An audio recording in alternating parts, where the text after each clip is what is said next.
Hi ಎಲ್ರಿಗೂ ನಮಸ್ಕಾರ. Welcome back to Bhuvana YouTube channel. ಇವತ್ತಿನ ದಿನ ನಾನು ಟೊಮೊಟೊ ಮತ್ತು ಈರುಳ್ಳಿಯಿಂದ ಸೂಪರ್ ಟೇಸ್ಟಿಯಾದ ಮತ್ತು ಈಸಿಯಾಗಿರೋ ಬಜ್ಜಿ ಹೇಗೆ ಮಾಡೋದಂತ ಹೇಳ್ಕೊಡ್ತಿದ್ದೀನಿ. ಮೊದಲಿಗೆ ಈ ರೀತಿಯಾಗಿ ಚಿಕ್ಕದಾಗಿ ಈರುಳ್ಳಿನ ಹೆಚ್ಚಿಟ್ಕೊಂಡಿದ್ದೀವಿ. ಅದಕ್ಕೆ ಟೊಮೊಟೊನೂ ಕೂಡ ಚಿಕ್ಕದಾಗಿ ಹೆಚ್ಚಿಟ್ಕೋಬೇಕು, ಆದಷ್ಟು ಚಿಕ್ಕದಾಗಿ.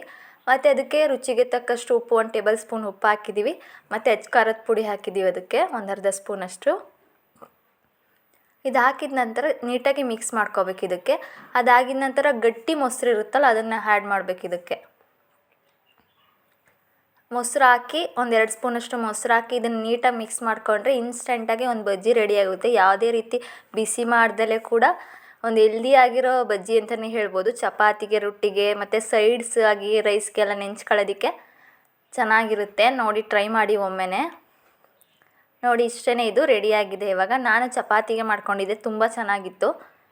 ಈ ವಿಡಿಯೋ ನಿಮಗೆಲ್ಲ ಇಷ್ಟ ಆಗಿದ್ರೆ ನನ್ನ ಚಾನಲ್ನ ಶೇರ್ ಮಾಡಿ, ಸಬ್ಸ್ಕ್ರೈಬ್ ಮಾಡಿ, ಲೈಕ್ ಮಾಡಿ. Thank you for watching.